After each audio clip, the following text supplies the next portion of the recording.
ಇನ್ನು ಧಾರವಾಡವನ್ನ pensioners paradise ಎಂದೇ ಕರೆಯುತ್ತಾರೆ. ಈ ಧಾರವಾಡದ ಚಿತ್ರವನ್ನ ನೋಡಿ. ಇದನ್ನು 1955ರಲ್ಲಿ ತೆಗೆದಿದ್ದು. ಧಾರವಾಡದ ಮುಖ್ಯ ರಸ್ತೆ ಸುಭಾಷ್ ರಸ್ತೆ ಹಾಗೂ ಬಸ್ ಸ್ಟ್ಯಾಂಡ್ ಅನ್ನು ಜೋಡಿಸುವ ಮರುಧರ ಪ್ಯಾವೋ ಅಂದ್ರೆ ಅಲ್ಲಿರೋ ಒಂದು ಚಿಕ್ಕ ಉದ್ಯಾನವನ. ಕರ್ನಾಟಕದ ಏಕೀಕರಣಕ್ಕೆ ಕೇಂದ್ರ ಬಿಂದು ಆಗಿದ್ದೇ ಧಾರವಾಡ. ಅಲ್ಲಿ ಯಾವಾಗಲೂ ಎಲ್ಲ ರೀತಿಯ ಹೋರಾಟಗಳು, ಕನ್ನಡ ಪರ ಹೋರಾಟಗಳು ನಡೆಯುತ್ತಿದ್ದವು. ಇದಕ್ಕೆ ಕಾರಣ ಧಾರವಾಡ ಸಾಂಸ್ಕೃತಿಕ ರಾಜಧಾನಿ. ಆಗಿನ ಧಾರವಾಡಕ್ಕೂ ಈಗಿನ ಧಾರವಾಡಕ್ಕೂ ಅಜಗಜಾಂತರ.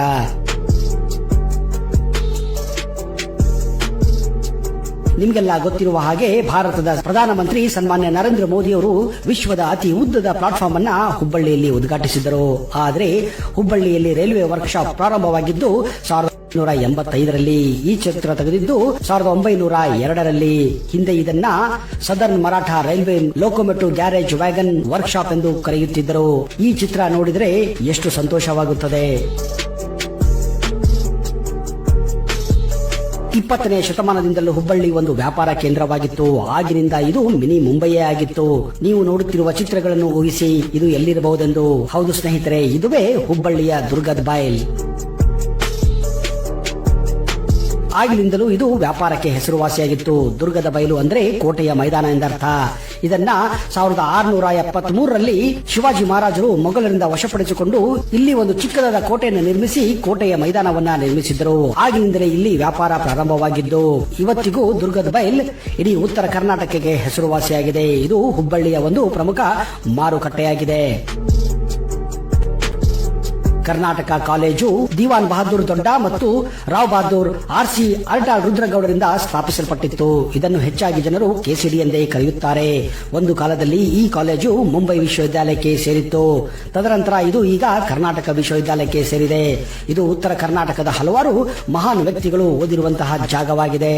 ಮೂಲತಃ ಈ ಕಟ್ಟಡವು ಬ್ರಿಟಿಷರು ರೈಲ್ವೆ ನಿಲ್ದಾಣ ಮಾಡುವಗೋಸ್ಕರ ಸ್ಥಾಪಿಸಿದ್ದರು.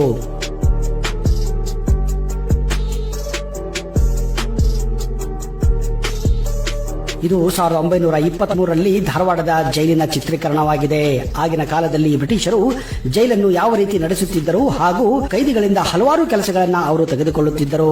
ಹೆಚ್ಚಾಗಿ ಗೋಣಿ ಚೀಲಗಳನ್ನ ಆಗಿನ ಕಾಲದ ಕೈದಿಗಳು ಜೈಲಿನಲ್ಲಿ ತಮ್ಮ ಕೈಯಾರೆ ತಯಾರು ಮಾಡುತ್ತಿದ್ದರು. ಆ ಚೀಲಗಳನ್ನ ಮಾರುಕಟ್ಟೆಯಲ್ಲಿ ಮಾರಿ ಅವುಗಳಿಂದ ಲಾಭವನ್ನ ಬ್ರಿಟಿಷರು ಪಡೆಯುತ್ತಿದ್ದರು.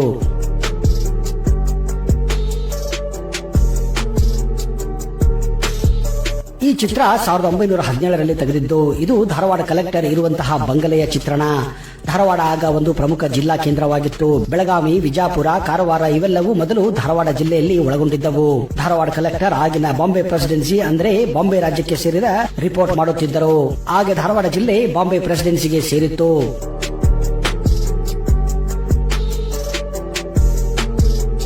ಈ ಚಿತ್ರ 1939ರಲ್ಲಿ ತೆಗೆದಂತಹ ಚಿತ್ರವಾಗಿದೆ. ಆಗಿನ ಕಾಲದ ಹಳೆ ಹುಬ್ಬಳ್ಳಿಯ ಮಾರುಕಟ್ಟೆ ಇದು. ಯಾವ ರೀತಿ ಆಗಿನ ಕಾಲದಲ್ಲಿ ಜನರು ಮಡಿಕೆಗಳನ್ನ ಮಾರುತ್ತಿದ್ದರು ಎನ್ನುವುದು ಈ ಮೂಲಕ ನಮಗೆ ಗೊತ್ತಾಗುತ್ತದೆ. ಹೆಚ್ಚಾಗಿ ಅಡುಗೆ ಮಾಡಲು ಹಾಗೂ ನೀರನ್ನು ಬಳಸಲು ಮಣ್ಣಿನಿಂದ ಮಾಡಿದಂತಹ ಮಡಿಕೆಗಳನ್ನೇ ಬಳಸುತ್ತಿದ್ದರು. ಆ ಸಮಯದಲ್ಲಿ ಹಳೆಯ ಹುಬ್ಬಳ್ಳಿಯ ಮಾರುಕಟ್ಟೆ ಅತ್ಯಂತ ಪ್ರಸಿದ್ಧಿಯಾಗಿತ್ತು. ಆದರೆ ಈಗ ನೀವು ಈ ಮಾರುಕಟ್ಟೆಯನ್ನು ಕಾಣಲು ಸಾಧ್ಯವೇ ಇಲ್ಲ. ಕಾರಣ ಹುಬ್ಬಳ್ಳಿ ಅಷ್ಟೊಂದು ಬೆಳೆದು ಹೋಗಿದೆ.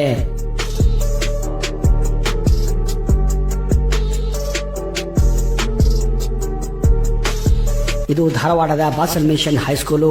ಬಾಸಲ್ ಮಿಷನ್ ಹೈಸ್ಕೂಲು ಕರ್ನಾಟಕದ ಅತಿ ಹಳೆಯ ಶಾಲೆಗಳಲ್ಲಿ ಒಂದಾಗಿದೆ. 1937ರಲ್ಲಿ ಈ ಚಿತ್ರವನ್ನ ತೆಗೆಯಲಾಗಿತ್ತು. ಮಧ್ಯಾಹ್ನದ ಸಮಯದಲ್ಲಿ ಒಬ್ಬ ಅಜ್ಜಿ ಅಲ್ಲಿನ ಮಕ್ಕಳಿಗೆ ಊಟವನ್ನ ಬಡಿಸುವ ಈ ಚಿತ್ರಣ ನಿಜಕ್ಕೂ ಅದ್ಭುತವಾಗಿದೆ.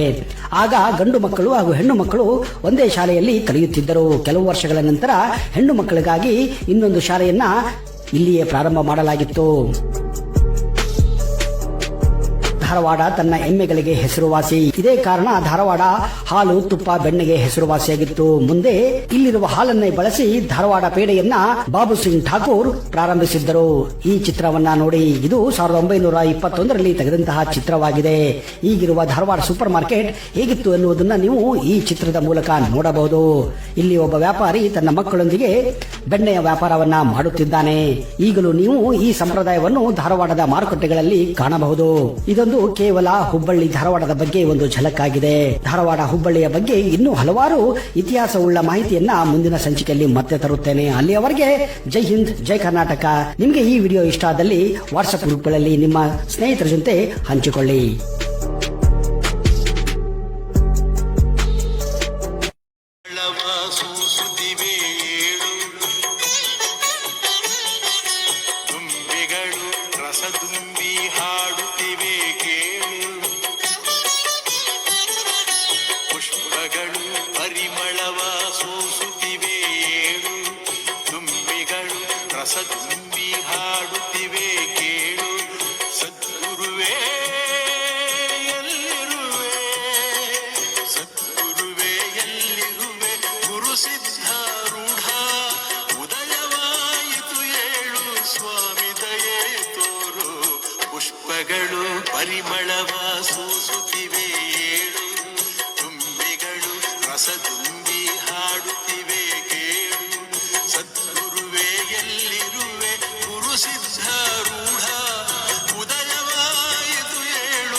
ಶಿವಲೀಲೆಯ ಹಾಡು ಮಂಗಳಕರ ವಾದ್ಯಗಳು ಭಕ್ತಿಯ ನೆಲೆಬೀಡು